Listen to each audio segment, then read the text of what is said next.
Mark Azalea is an industry leader in psychotherapy and men's mental health. He's helped countless guys get back on their feet, deepen their relationships, and excel in their lives.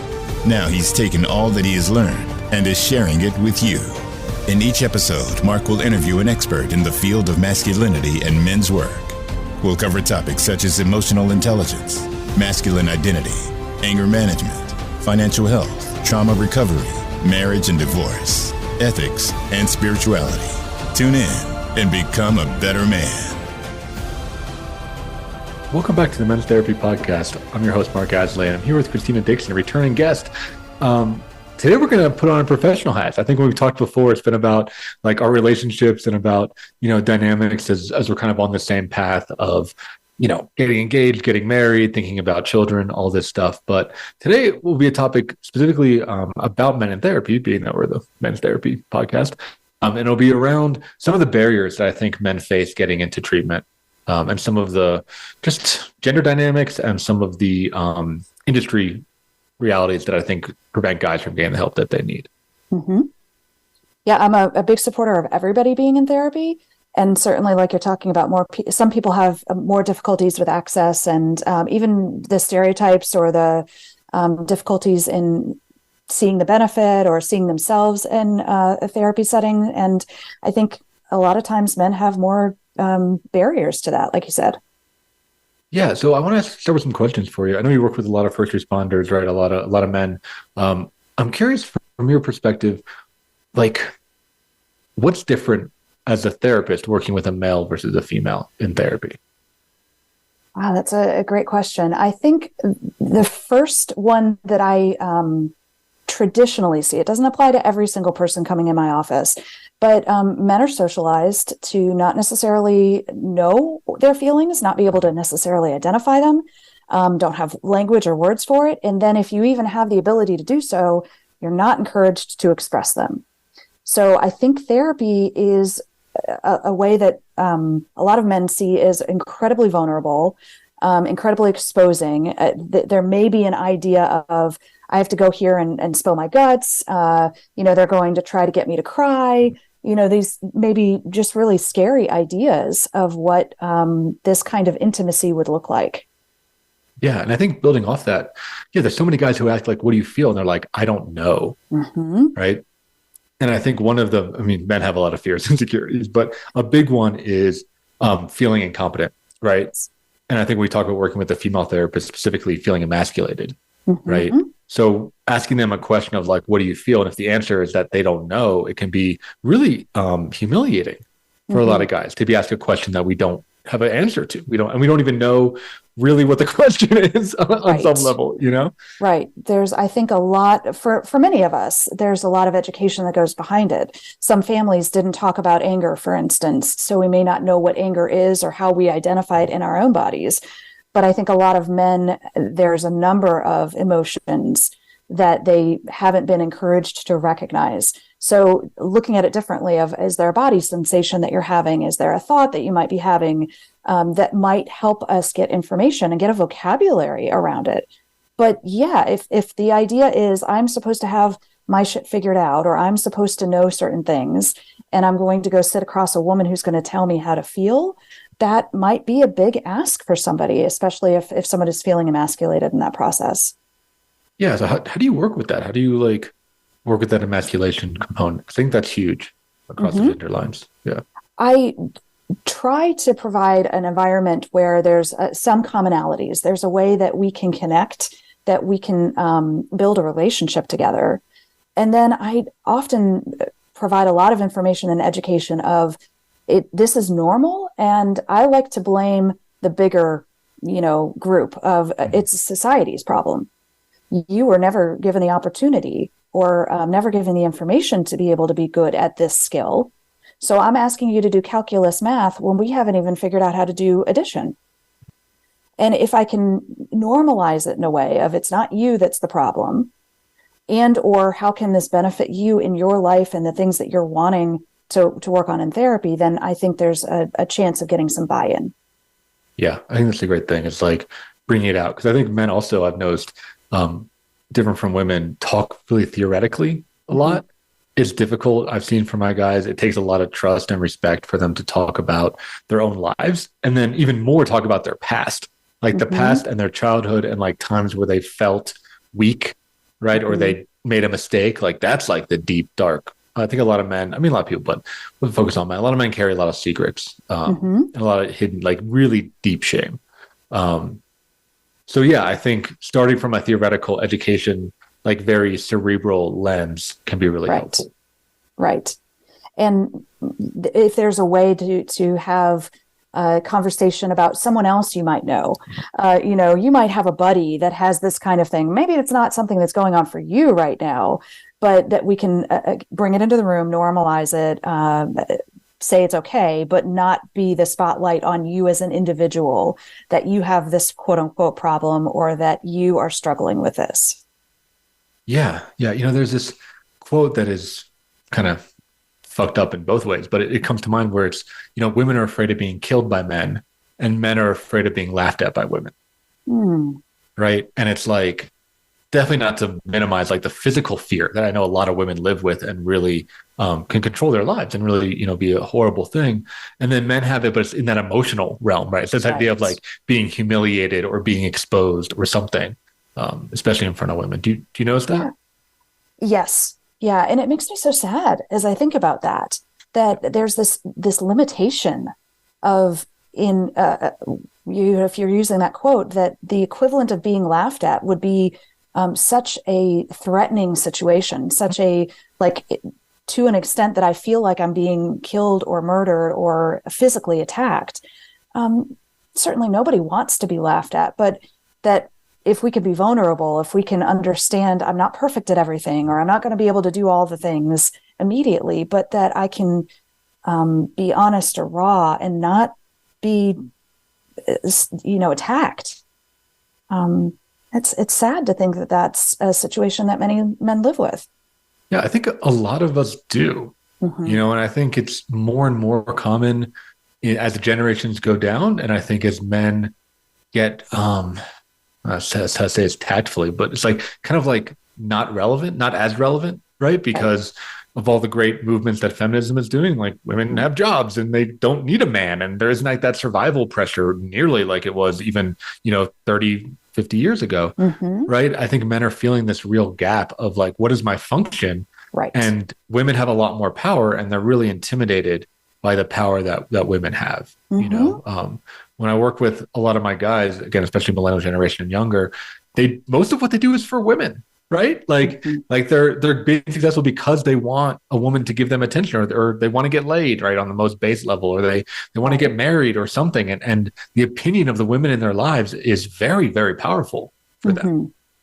And then if you imagine talking about things that are vulnerable or scary or raw and doing so in front of a woman as a therapist, potentially, that if my sort of center is around pleasing women or around taking care of women, then how in the world am I going to be authentic and raw in front of a therapist? Yeah. And I have had that a few times with men of my impulse is to take care of you. My role should be to make sure that you're okay. And if I'm telling you this hard thing about my experience, I'm not sure that you're going to be okay. So I have to protect you. Yeah. Tell me more about that, because that's something that I don't experience, right? Being male presenting, but I'm curious, the types of projections and transferences that come up for you. Yeah. A lot of it is in some form of protection, whether I had worked with a police officer actually, and at one point we were working on the weekends, I think because of his schedule. And so I was the only car in the parking lot, and he would sort of, I don't want to say lecture, but it was I want you to know that you're the only one out there, that this area has a certain crime rate. Be sure that when you're walking out of the door, that you're looking in these various ways, that you check your back seat, that there was a lot of concern about my well-being. If I'm working with someone who is talking about some kind of an abuse or some kind of a violent situation, it's I've had people say to me, and men specifically, I don't want to put this into you. I'm tortured by carrying this around. Why would I then have you have these same visions or have you have these same thoughts? And there's a real, I think, barrier and a limit there's a wall essentially of, I'm not going to hand this off to anybody else. And I think women more so are willing to say, how many people can I hand it off to? Like, I need that community to be able to talk about it and be able to sort of digest it. Yeah, that's a really key difference. I think you're really putting it into words very eloquently. I know I feel that with Caroline, with my partner, right? Of like, for whatever reason, my pain is too great, or I don't want to burden her emotionally, right? That's like real things that I've had to work through in my relationship. I've never worked with a women therapist. I've worked with male therapists exclusively, but I can imagine that coming up. And you're so right. Like, women don't feel that. Women just like tell everybody, not everybody, but like are more likely to tell more people their stuff than men. And we've said this before, and I want to make sure everybody that's listening is clear. We are making a lot of generalizations about people, but yes, like, I think for the most part, I don't recall many women that have come in and said, I don't want to share this with you because it's going to be too hard for you. It's maybe I can't share it because it's too difficult for me to talk about it. But there's not that way of, I have to protect, or I have to shield you, or I have to take care of you in this dynamic by not telling you something that's hard. Yeah. And I wonder about that, right? Because there's so many angles, right? I think there's like, if you look at it through like a social justice lens, right? That could be misogyny, right? This idea of this inherent belief. Again, it's like, I have misogyny, most guys have it, like we're just conditioned to it, right? I'm saying to our male audience, right? Doing the psychoed thing we just talked about. But there's like the idea of like, oh, like women can't handle it. They're not strong enough, whatever, right?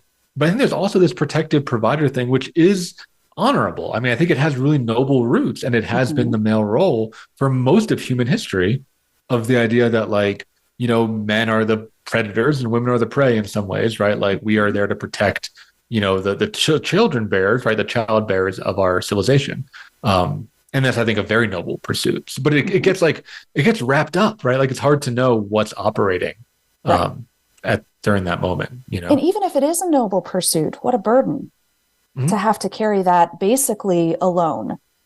Because again, we don't encourage men to have the same rich social life or to have as many friends, that there are certain outlets that men socially are allowed to release some of their feelings, maybe over a drink at the bar, maybe, in a sporting event, but they're not necessarily connecting in the same kind of verbal way. And so if you're carrying this burden of, I have to protect this, half of the population in a certain way, you're not getting a lot of support in doing that. Yeah, for sure. And this is a larger conversation, but I think also the competition that a lot of men carry around is very loneliness inducing, right? I know most guys, including me, almost everyone I worked with, guys have talked about this feeling of that they're competing with like literally every other man on planet Earth, right? Like, they're like, yeah, maybe I have a few friends, but like, for the most part, it's like there's always this battle around like, and around that stuff, like providing and protecting, right? Who's the best provider? Who's the best protector? Who has a status? Like, it is a massive competition. And there's this, I think, a lot of mistrust between men because we are kind of all, and we're competing for women ultimately, right? Like, we're competing for like the right to breed is biologically kind of what's going on, Well, I just had a flash, and I know it's not the topic we're talking about, but dating apps and the differences in gender on dating apps, and how men are often just kind of talking to anybody to see what catches, and then seeing if they can have a conversation. So yeah, there's a sense of loneliness, but certainly competition around how can I find people that I can connect with and or have relationships with or protect. Yeah, I find that stuff like so fascinating because to me it mirrors like the reproductive system, right? Like, which is like perhaps the oldest gender dynamic, right? It's like the most hardwired one, but it's like the man releases all these sperm and like only one is going to make it. And the women's, biology is like these tubes and these challenges and these like hurdles, and like only one's going to get by. And there's, there's cases where like not cases, it happens all the time where an egg will reject a sperm, right? Like it'll just like cannibalize it and it won't get fertilized. Like it's something that it seems so core, just baked into how the how reproduction works. And it's always fascinating for me when that like is mirrored in our society. Like the dating app is the same thing, right? Like it's like literally the same thing, which is crazy that is still operating. Yeah, but then you take all those complexities and you shove it into a therapy room with power dynamics. Yeah. If a therapist is a female and the client is a male, then there's power dynamics, there's status dynamics. And so, all those complexities and that competition to survive. And now we're asking people to be raw and vulnerable and exposed. Yeah, exactly. When we do a commercial break, and we'll dig into the power dynamics when you get back, but I just think of there's this myth, right? I think it's a myth where it's like therapists are non-judgmental, right? When I talk to my guys, I say I am judgmental. I'm a human, right? The difference is I will suspend that to listen to you. And if you ask me, I will answer it fully, right? So this idea of a man sitting in front of a woman in power that can pass judgment on him, even if the woman says I'm not judging you, of course she is. Everyone is. I think that's a really vulnerable place. Right. Yeah, so sounds terrifying in that way. Right? Being in front of the court. We're gonna take a break here. We'll move to our first commercial break. When we get back, I want to talk to you more about the power dynamics and looking at it from a feminist social justice lens as well. So hang on in there, and we'll see you on the other side.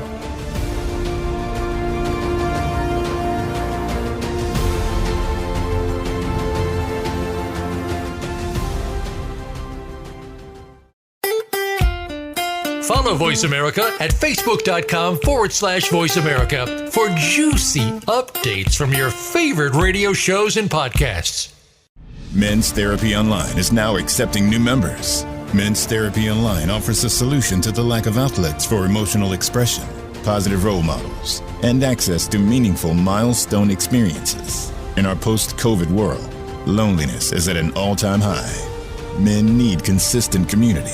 Our society is rapidly changing. Old models of masculinity are falling at the task of promoting emotional intelligence and meaningful connection. Men's Therapy Online offers tools and experiences designed to help the man who is struggling to balance traditional male roles and emotional fluidity. Whether you need to get back on your feet or take your life to the next level, Men's Therapy Online has your back. We help our members become a true 21st century man. A man who is not burdened by the rapid change of society, but who contributes to it honorably. If you're interested in signing up and finding your band of brothers, go to menstherapy.online to learn more. That's menstherapy.online. Start your journey today. It's your world. Motivate, change, succeed. VoiceAmericaEmpowerment.com.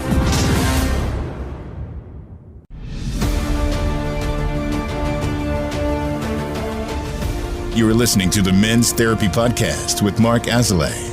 To reach the show today, please call 1-888-346-9141. That's 1-888-346-9141. Or send an email to podcast@menstherapy.online or visit www.menstherapypodcast.com. Now, back to the Men's Therapy Podcast. Welcome back to the Men's Therapy Podcast. We're sitting here talking about some of the barriers that men face going into therapy. I'm talking with Christina Dixon, and we're speaking specifically about the power dynamics between men and women. And in the therapy room, they often get switched, right? Men have a lot of privilege, right? I think that's you can't really argue that, right? In the world. But then when you're in this room with a professional woman in front of you and you're in the realm of feelings and you're outside of your place of work or your home, you're in a foreign territory, those dynamics get switched real fast. Right. It's interesting. I've forgotten about the dynamic of being in someone else's office, but you're absolutely right. If I'm doing that, virtual might be different. But if I'm traveling to someone else's office, it's their space. I'm going into their room. As a therapist, I come out and call you back into the room. So there's so many small ways in which we exert as the therapist this power, and it's not used in a I'm not thinking about it regularly. I'm not oh, I've got all this power and I'm going to use it against my client. But there are so many subtle ways that it shows I'm in charge. And that's something that may be very uncomfortable for someone. And like you said, then we're talking about feelings, which maybe I don't know a whole lot about. And wow, this person has so much of an upper hand. Yeah. Yeah. And it's add another freaking element to the soup, right? Is I found that most men, because we see this, most men come to therapy when they're at their lowest. It's often their very last option. Right. And they often come in crisis. Where I've seen my female clients are much more preventative care, right? Mm-hmm. They're like, oh, like I just started a new relationship. Everything's fine, but I just want to start talking about it now, right? Which is, I think, honestly, the smarter way to do it. But a lot of guys come after like a relapse or a divorce or losing their job. So they're already in a very powerless position to begin with. Yeah.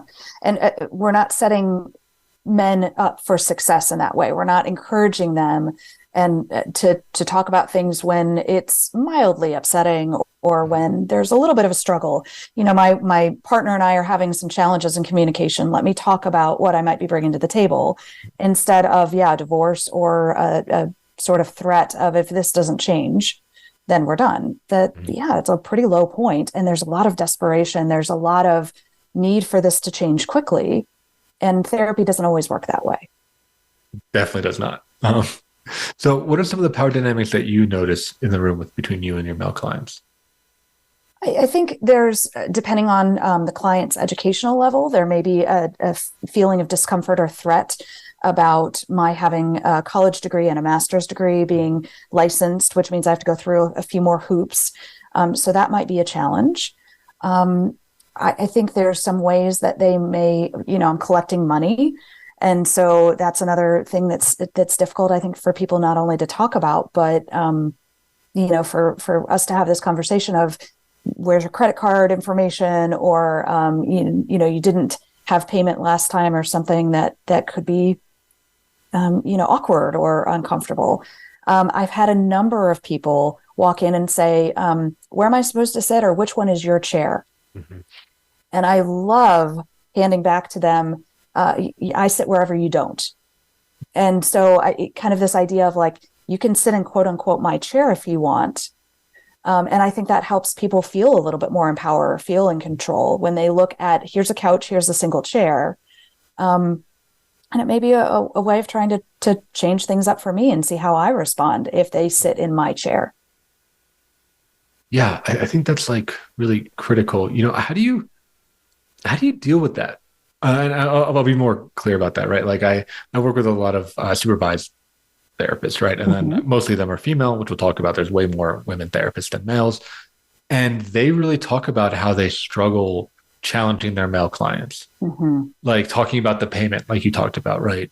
Or responding to that question about the chair, right? Like I think because there's internalized depression on y'all's end too. Right. Right. So I'm curious, like what that experience has been like for you, how you navigate that.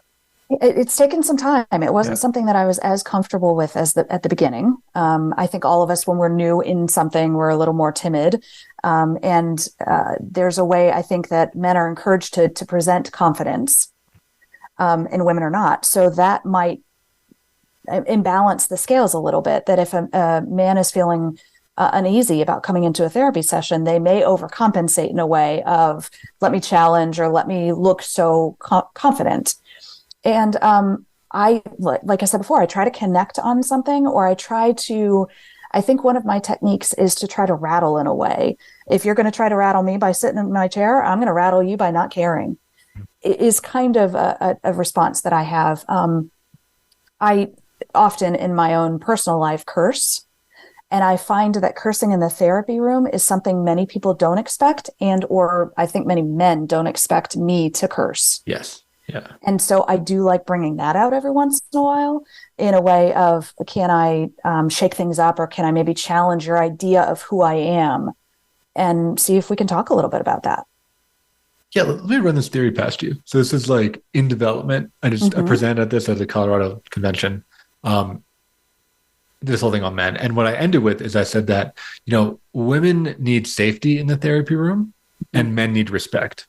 And kind of the thrust of it was that like most therapeutic language is around how you build safety, how you build comfort, how you build like trust. And I think it misses men's intimacy language, which I think is respect. So when I hear you talk about like rattling or pushing back or like being a little more gruff, like that's all respect building techniques, right? It's not safety, right? It's just like, it's being like, yeah, I fucking got it, right? Like fight me, right? Like I can handle it. I can hold it. Like I understand where you're coming from. Yeah, I hadn't put it in those words, but that's often the work that I do with men is some form of I can handle it, I got it. And so I think if we're having a conversation, for instance, about payment, it's like I have to stand firm in that to get that kind of respect, or get that almost like street credit, that someone knows that I can hang in the gallows humor, or I can drop an F-bomb in the session, or I can laugh at something with them, that I feel like there's a lot of joining of we have something in common, or that I can relate to you, and that, you respect me and I respect you. Yeah, I like that a lot, right? Like, that you can handle, because back to what we said in the beginning, it's like you can handle their darkness, right? And that I think for a lot of women counselors, if you're listening, those moments of like hesitation, men really notice that, and then it activates that protector in us, right? So what you're talking about a little bit is the ways that we project onto a therapist or someone else. We maybe have an idea of, by looking at my photo on my website, or reading a description, or just knowing that I'm a woman, you might have certain ideas, preconceived notions about how I'm going to show up. And so everybody does this in various ways. And maybe we can understand, I'm seeing a little bit of my sister. I'm, transferring a little bit of this feeling that I see my sister or my mother in this. But I think a lot of times we don't have that accessibility. We just know I like this, or I don't like this, and I don't know where it's coming from. But we want to be able to, in some ways, shake that projection of, I may not be the girl next door that you need to protect. I'm going to try to help you see that that's what you're doing, and I'm going to let you know I'm solid. I got this, in whatever way that is authentic to me. Because, like you're saying, I think people can read when we're not authentic very clearly too. So for me, it's cursing every once in a while, or it's allowing them to sit in my chair or something like that, being okay with that. That I shake a little bit of that idea that they have of who I might be. And it opens up some conversations. Yeah, you kind of just like break through their stereotypes. Right. And I think that is important in all relationships, but I think maybe more so for men working with women. I'm sure your clients have an idea of who you are before meeting you, or before really getting to know you, but it may not show up in the same way. It may not create those same kind of barriers. They may be able to see more things that they think are in common, and don't need to get that respect from you in the same way that they might from me. Yeah, I think it works for me in the opposite. Like, I think it buys me a lot of rapport right out the gate. Right. It's like, it's another guy, like he gets it, right? But like, I also don't engage in some of the stereotypical masculine things. Like, I don't watch sports, right? I'm like not that competitive in some ways, right? Like, I don't have like anger issues, right? So like I hesitate like sometimes, but like so usually the more I reveal my more like stereotypically feminine qualities, because I am a male caregiver, which is also kind of like weird for guys to think about, right? It's like, it's usually opening doors that way and being like, men can be X, Y, and Z. They can be softer. They can enjoy cooking and cleaning. They can whatever, right? So but I think I get a lot of privilege in the beginning, because it's like, it's just like another dude. I understand dudes, right? Right. Yeah. And I hadn't thought about this, but I have a lot of my male clients that will ask me about my sports teams. So we do have those kinds of conversations, so that there is this commonality or a thread, and we can chat before, after session about, did you see that game? Did you see what happened there? Again, I think it's just, it's not necessarily the safeness like you're talking about, but it's creating a place that someone feels, I think, a little bit more comfortable, whether it's I'm respected and I feel comfortable opening up, or I feel safe and I'm comfortable. But ultimately, we need to crack some of those barriers that we have and get to what's underneath it. Yeah. I'm curious about the transfer thing you're talking about, right? And, for the listeners out there, me and Christina are around the same age. We're in our 30s. Right, which is young for a therapist, or young of what you think a therapist would be. So I think when I talk to a lot of my therapy mentors, they talk about, people thinking that they're their dad or their mom, but I don't look like that, and you don't look like that. So I imagine people, at least for me, they put me in like, it's my friend, right? or like if I work with female clients, sometimes like, oh, this is like a boyfriend that gets projected on. I'm curious with you, with men, do you get like friend or sister or girlfriend, or do you get mom? I don't know. I mean, what's it like for you? I think there are some mom aspects, not because of the age, but because of the caretaking qualities that we often associate with a mom. So I think there can be a desire to be cared for, but I think that trips up, again, the emasculating part of, I don't want someone who looks my age or who I think is around my age to think that they have to mother me, they have to take care of me, or that I'm broken or vulnerable in whatever ways. I have heard a little bit, not sometimes for myself, but I think more so for the employees that I have, more of the girlfriend type of reaction. I have had some older men that I've worked with that have thought of me as their daughter. They've talked about, I have a daughter just about your age, or, that kind of reaction. So I do think that there are a number of ways that I can be looked at as, I don't want to say a child, because I don't think that they're treating me like a child in the room, but there's something about, you remind me of my kid. Right. Yeah. And you're just like, yeah, you got this like wacky liberal ideas that my daughter has, or like gender, like, difference in generation. This could be a bigger topic. And again, I'm so aware of our break schedule here, but what about like attraction, right? Because I think for men, seemingly more so than women, of like, we really are only emotionally open with women that we are sleeping with. Yeah. I don't know many men that have close friends in general, let alone really close female friends that there isn't like a sexual dynamic. Mm-hmm. Does that come into the room with you? It's not spoken about often. I think, again, there's discomfort in talking about that, but absolutely that there's a different type of relationship in the therapy room just in general, but sex is off the table. Mm-hmm. It is not an option. And what do we do with the fact that I'm telling you these things that maybe I haven't told a lot of people, but I certainly haven't told people that I'm not sleeping with? Yeah, I think it's like really confusing for a lot of guys, right? I mean, when I spoke with some of my male clients about this dynamic, right? Like they say that like some of them, that's where they've left female therapists, is because they're like brain and some ways their dick, I guess, like couldn't comprehend it, like literally could not comprehend it. It got way too confusing and way too weird. And, I asked them why they chose a male therapist, and that's an answer from a surprising amount of guys, actually.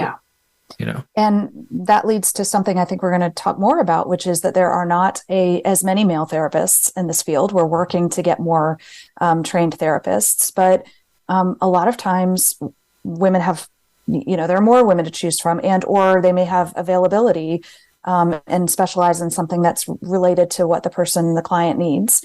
And so, how tough then to work with a female therapist, have these confusing things come up, and then have to find a male therapist to work with and maybe work through some of those things. Right, to process the relationship with the female therapist. Right. Yeah. And I recognize ideally we're doing that with our therapist, but that is really hard, I think, for anyone to say, hey, I'm sexually attracted to my therapist. Let me talk to my therapist about this and see how we can work through that. It's a big ask. Yeah, that's a big ask for literally anybody, right? Like it's crazy. And it's common. It's not unheard of that we have these sexual feelings, these transferences. Again, we're putting it on to our therapist, which may be an attraction related to something that's not the therapist themselves. But that's really difficult, exposing, vulnerable, scary, hard stuff to talk about in therapy. Hard stuff to talk about in therapy. And I think, but sexuality is such a core part of being human. Yep. And it's often where a lot of like wounding is for a lot of people. Right. Right. And it's like to have that be off the table. I mean, obviously you're not sleeping with your clients, but you don't be able to like to talk about it. I think it's really limiting. So I think, we'll dive back into it. We got to move to our commercial break. When we come back, we'll talk more.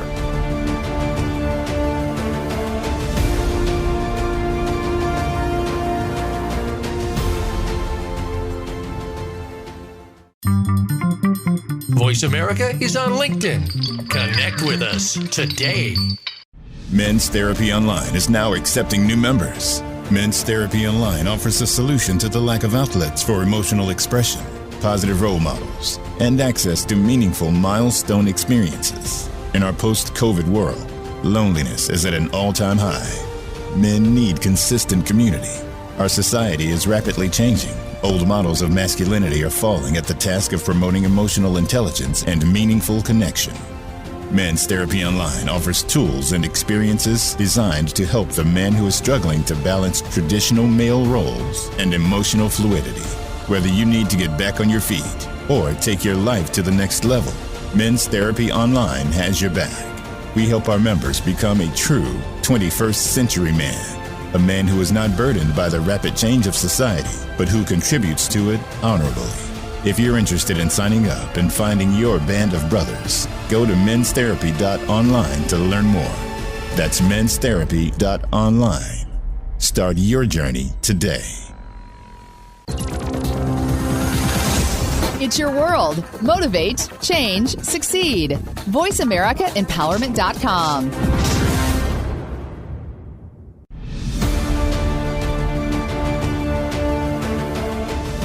You are listening to the Men's Therapy Podcast with Mark Azoulay.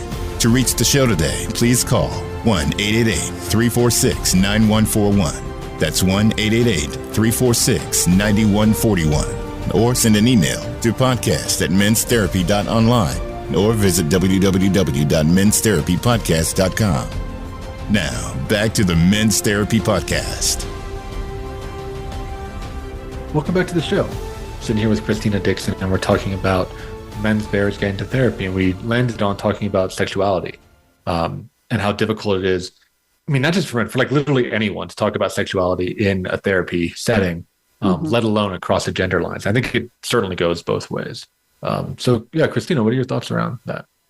Well, I was thinking about my stereotype, and I don't know how accurate this is, but an idea of men talk about sexual conquests. It's a bragging, like going back to the competition theme that you were talking about before. So I don't know when there's a vulnerability or a sort of back and forth, especially with someone of the opposite sex, to be able to say, maybe I'm not as satisfied in my sexual relationship, or maybe I'm with someone and I'm super happy with them, but I'm fantasizing about something else that we're not doing in the bedroom. Or maybe in an honest and vulnerable way, sitting across from you, I'm thinking that you would be a great partner, or that I wish my partner was, or my wife or whomever was a little bit more like you, that they could listen like this, or, I want more of this intimacy in my romantic relationship. Yeah, I find it's like one of the last topics, if not the last topic to come up. I found with my guys, and it's something I talk about like right out the gate with them. I try to open those doors, but it takes like a year, if not two, to even get there. And a lot of guys, probably a lot listening, because of the stats, like have sexual issues, right? A lot of men have premature ejaculation and erectile dysfunction, or have very unsatisfying sex lives, or don't know how to feel pleasure, right? I mean, there's so many men. There's a stereotype, and again, maybe this is more younger generation, but the stereotype of men being these like lustful creatures, and sex is all about male pleasure. And there are so many men that I've talked to that like do not feel pleasure from sex, right? And feel that judgment of like, can I give my partner an orgasm? And if I can, I'm a good man. And if I can't, I'm a bad man. Right. And like, that is what sex is to them. It is just like a test where they're naked and they have to like do something. Right. How long is their ejaculation, or like, the hard on or whatnot? Like, yeah. How many orgasms were they able to give someone? It's just, it's so much pressure. And I can imagine having trouble being in the body and in the moment when you're trying to make sure that you're ticking off these expectations that either you have of yourself, or you think your sexual partner has of you, or they may actually have those expectations. Right. Exactly. And it's this idea of like being judged as a man, how being emasculated, right? Like pleasing and pleasuring a woman is a big part of being a man, very biologically, and like having that evaluation, right? Having that secret shame that I know a lot of men carry around not being able to do that, or not being able to perform to whatever standard it is. And feeling like truly like less of a man because they don't have that. Right. And then you're saying it's a year or more in therapy that you're able to have your clients talk about that. Even to start to talk about it. Right. Yeah. Can you imagine then having them talk to me about it, and saying to a female therapist, I'm having these ideas or these, worries within myself or these troubles in the bedroom, and maybe feeling inadequate. I can't. That's why I'm asking the question. Like, I can't imagine that gulf. Like, I think you need a guy who is already very like psychologically minded and has maybe done therapy before, or is specifically going to somebody for sexual issues. Like, to me, that gap seems almost incrossable, if I'm being honest, It's not something that I have many men, or I can't think of any man actually in my practice that has been able to be vulnerable and direct like that. There's ways that we can allude to or briefly hit on my sex life isn't what I want it to be kind of statements, but not going into the details, no. Yeah. And I think that's, again, a called dudes listening. It's like, talk to a therapist about this stuff, talk to other guys about this. Like, I think with all the female sexual empowerment stuff that's happened, which is, I think, really incredible, I think men, we need to do our version of it, because our shit has just been like locker room talk and like you said, bragging and conquest and like, oh, check out her tits, right? Like, we can do better. And I think we can actually look to women and the sexual empowerment movement of the past, 20, 30 years as a great example around that. Well, and when we talked earlier too about the theoretical, and I think that is a great way to bring it into the room, to even just talk about, I'm feeling uncomfortable bringing this up. I've had these thoughts or a desire to talk about this in therapy, but I feel so uncomfortable talking about my sex life here. And then that opens the door. Hopefully it's the therapist opening the door, but if the client is able to say those things, it doesn't mean you have to then disclose immediately in that session what you're navigating or what your questions are, but that you've let the therapist know, this is difficult for me. This is something that I'm finding really exposing or hard to talk about. And you can take it slow. Yeah, it's a great advice, right? Talking about it. Yes. I think that's a great way to start, is talking about it. Yeah. Right. So you want to talk about the lack of male therapists, which I think is a real issue. And during the break, I pulled up a quote from, well, not quote, I guess a idea from Richard Reeves, the guy who wrote a book called A Boys and Men, which is a great book. If you're listening, to check out. It's very research backed, of kind of the struggles that the modern male is going through, specifically looking at underprivileged African American groups as well, which is great. Not all the research done on those groups, and he did it, so it's good. But he talks about getting men into HEAL professions. That's what I look up, because I don't want to miss up the acronym. But HEAL stands for Health, Education, Administration, and Literacy. And the idea is that is a kind of counterpoint to getting women into STEM. So the idea is like, we need to look at all the STEM growth that women have done and those programs, and really just kind of like port it over to get men into the more traditionally feminine roles. Right. Nursing, physical therapy, teaching, those kinds of professions. Absolutely. Yeah. So what do you think, would attract a man to therapy? I don't know. Like how do we work on this issue? Well, I think what you're talking about is male clients go to therapy often in pain.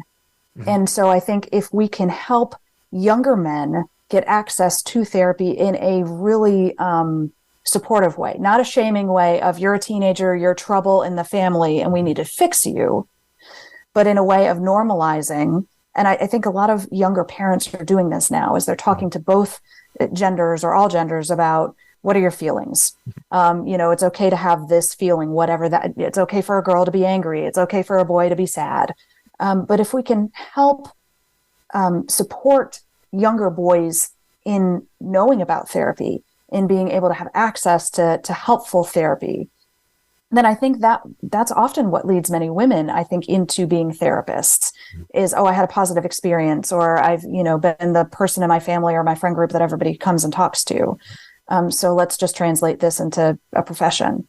If we can support men in doing that, I think that will help create more male therapists and help create access to more diversity in who your therapist is, instead of a white woman, which ironically, psychology wasn't founded by white women, but it has turned into a female-dominated profession at this point. Yeah, I mean, that's spot on. I mean, that's what got me into therapy, right? That a Mm-hmm. really good experience with a therapist in college, that in many ways saved my life. And I was like, yeah, I can do this, and I see the value in this. Right. Yeah. So I think it's a lot about access. Having, whether it's a mentor or whether it's a personal experience in therapy, knowing that it works, but also that you see yourself reflected. You see yourself with a therapist, a male therapist, or you've had access to someone who has helped you learn about these parts and has been vulnerable themselves. I'm sure your therapists have been able to identify their emotions, talk about their experiences, and help model that for you so that you can learn the terrain and the language. Yeah, absolutely. Right. I mean, just be like, oh yeah, like this is an option for a male. Right. Right. Like we can also do that. Mm-hmm. I think also about, the difference between men and women. And, we're doing the binary, but of course there's all genders here, but stereotypically men and women, this idea that men are not conditioned to like sit and talk, like sitting and talking to somebody and making eye contact for 50 minutes is like freaking weird. Like we just like don't do it. So I always encourage therapists, men and women, to like take males out of the therapy room, like go on a walk, right? Or I do wilderness retreats as part of my business, right? Like doing stuff like that, or shooting hoops with a teenager and talking to them about their life, right? Like situations where a male client might feel a lot more comfortable rather than just like being in what is, I think, a feminine space of just talking, right? And as you're saying, I think that is informative for people who are looking at therapy in the way of, would I feel comfortable in a therapy room, in a space that is going to be the same? Or do I want to look for a wilderness retreat? Or do I want to maybe look for a group experience where there may be only males in the group, or maybe it's a mixed gender group and we have an opportunity to meet that way? But there are so many different kinds of therapy. And I think it goes back to being informed that if you meet with one therapist and that therapist isn't a good fit, that there are many others. And if you meet with, for instance, a female therapist and you don't feel comfortable, it doesn't mean that every female therapist is going to be that same way. But it's hard. It's vulnerable when we're in pain and we're needing relief. It's hard to then meet with 3 people to find that right fit. Yeah, and this might be an unanswerable question. We'll throw it at you anyway. Like, what do you think males should look for in a therapist if they're going and doing these interviews? I know it's going to be very personalized to every client, but I wonder if you have any ideas around some things questions they might ask or something like that. I think your initial question of, do I kind of want to be sitting still or do I want to be active? I think that's a great starting. If you're someone who needs an activity to be able to feel more in touch with what's going on, then maybe you need those wilderness retreats, or you need to find a way to maybe even just start connecting with someone over the basketball court or something. I'm sure there are a variety of different kinds of therapy settings, that like equine therapy with horses, or, all these different kinds of ways that we can be out of the four walls in the room. I think that's one, but getting a sense of, I think most of us try to find a therapist that represents us in some way, that on their bio, it's like, I see something that relates to me.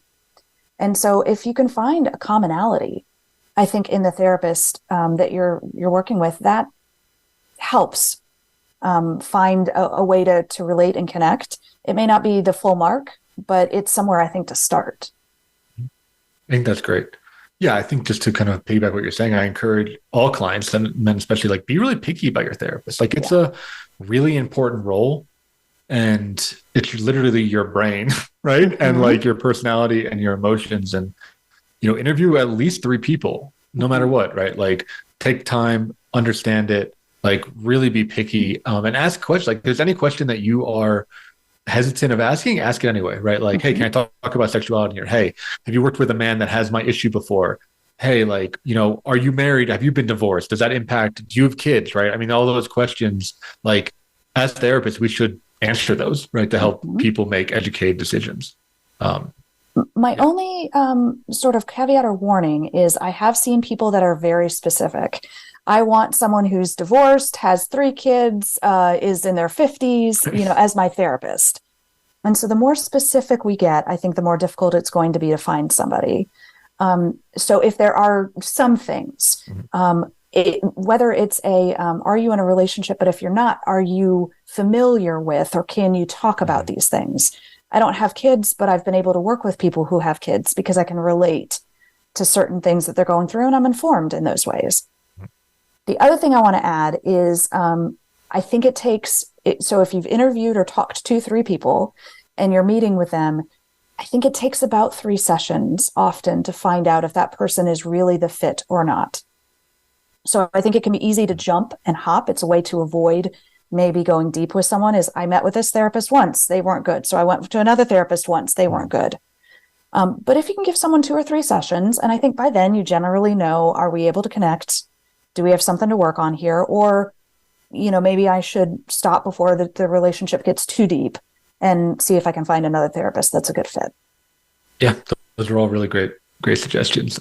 This conversation go on forever, but we do have to wrap it up here. Christina, thanks for coming on the show. Where can people find you if they want to learn more about you or if they want to work with you? Sure. My office is based in Los Angeles, but I am licensed in California and Texas, so I can work with clients in those areas. But if you just want more information or some resources, I'm on the internet at cdixoncounseling.com. Great. Yeah. Check her out. She's phenomenal. Works a lot with first responders and she can handle it, right? She can handle the intensity that we were talking about. So thank you all for tuning in to the Men's Therapy Podcast. If you enjoyed it, give us 5 stars on Apple, iTunes, share it with somebody, share it with a guy that maybe is thinking about getting to therapy or maybe wants to get into therapy, but is hesitant. It's really good information. We're trying to make it free and available for you all to share as much as possible. So thanks again for tuning in, and we'll see you next week on another episode of Men's Therapy Podcast.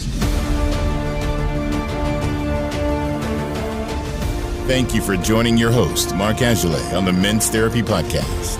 Be sure to tune in again live next Friday at 2 p.m. Eastern Time and 11 a.m. Pacific Time on the Voice America Empowerment Channel and anywhere podcasts are found. To support the show, leave a review on your favorite podcast platform. For more information or to apply to be a guest, visit www.menstherapypodcast.com.